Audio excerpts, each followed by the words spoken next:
Helen Yee here with Eyes on the Game here at MGM Grand with the one and only, the man who needs no introduction, Mr. Deontay Wilder. Now, just wrapped up another exciting press conference. Going to be exciting on Saturday. How does it feel to return here where you first won the WBC belt in 2015? Oh, man, it feels amazing to be able to come back here. I don't know why it took so long. You know what I mean? Since 2015, but we've been on a mission, and it's definitely been a quest. And I can only think about right now. I can't dwell on the past, and I'm just so excited. I feel great. I'm all smiles right now. People don't know what's going on. Like, man, you look so happy. You look so good. You're like, I'm just happy. I'm glad that it's finally here. All the preparation and the hard work that's been put in place is finally going to be able to show, and I can display my talent amongst the thousands that are going to be in the audience and the millions that are going to be watching come Saturday night. Something that I noticed that was mentioned in the press conference, they spoke about Luis Ortiz's size and, his new strength and conditioning coach. I know in the past with his drug testing, he's been suspended. Does any of that concern you at all? Not at all. That's the past, and this is now. I don't look at the past mistakes of a opponent. They have to live with that at the end of the day. Whatever they put in their bodies, that body is going to have to take the effect of whatever that medicine is going to cost them. So they have to suffer from that.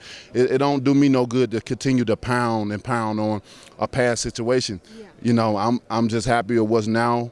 I'm glad to be able to bless him a second time again for the kids, man. This fight is all for the kids. I know he's want to be the first, Cuban heavyweight champion of the world, but ultimately this is for the children. Yes, absolutely. Very classy as well. Now, speaking of the future, Andy Ruiz, Anthony Joshua, Mike Tyson has said with Andy Ruiz kind of slimming down, that may affect his punching power. What do you think of that? It could. It's a possibility that could happen, but in theory, if anyone has been a myth buster, it has been me. Look at my body frame. Many people, most of these guys, calf muscles is bigger than my legs, and they always, heavier than I. I always say, what other fighter goes in the ring and their opponent is 10, 20, 30, 40, even 50 pounds heavier than me, and I still look at the end of the night, what happens? I still drops them. So, if I was Ruiz, I wouldn't really worry about the weight loss. It's all about how he feels, and I think he should still go in there and do the same thing and not focus on, my power is going to be lost or whatever. Just do what you do and be happy at what you do, and you'll have great results in the end. Absolutely. And someone else that was in attendance today, Ben Davison, Tyson Fury's coach. I know a lot of people are talking about, that fight in February. Tyson recently told media that he expects 3 more fights before he retires and calls it quits, and 2 of them being against you, 1 in February, 1 in June. Is there like a trilogy clause in the February fight? I mean, we'll have to see when that comes. Right now we're working on getting the rematch in place. And once the rematch is over with, it might not even be a trilogy after I get finished with him. So, who knows? And if the second fight is good as the first fight, then we already know what to expect for a trilogy. You know what I mean? So right now we're just taking it one step at a time. I'm not really worried about a trilogy. I'm not even really worried about the rematch right now. I got to get through a dangerous man in Luis Ortiz. He's just not no stepping stone that you can just step over and just think you're going to get past it. I don't want no one to misinterpret me. I'm not looking past him. I tell people all the time I look through my opponents. And it's like window shopping a little bit. You got like a clear glass. I look through the chest and all that. And it gives me motivation to get to the next step. But I'm definitely not looking past him because he's dangerous. And he's not in this position for nothing.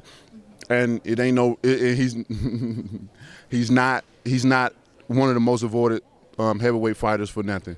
No other fighter. What other fighter calling him out, especially at the top 10? They say he's too dangerous. Why would we risk that? Why would we have a high risk, low rewards? I'm like, bro, this is the heavyweight division. This is about legacy. Y'all think about so much, money and risk and all. This is what it's all about. When I look at it, maybe it's just me and how I came up and look at it. If this man the best, no matter what, sometimes people need opportunity to prove themselves, and then maybe next time around he can be high risk with high rewards, especially if he win against me. Now, if he win against me, then he'll definitely get the opportunity that he's seeking. But that's a big if, because I got a long way to go.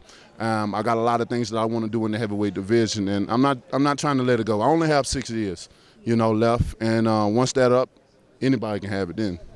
But no doubt our fans looking forward to this weekend. Yes. As always, thank you so much for your time, and congratulations on the continued success. Thank you so much. And fans, you guys are in for a treat come Saturday. You can't make it to the MGM Grand here in Vegas. Please click that button on Fox, man. It's going to be an amazing fight, just like the first one. You don't want to miss it. And when you're at home, make sure you be there on time. Make sure you use the bathroom. Make sure you get that proper wings, a pizza, and whatever you want to eat, because, it's going to be bam, baby, good night. This fight is not going to end with a 12-round decision. It's going to be a knockout. You don't want to miss it. So don't blink. Don't blink.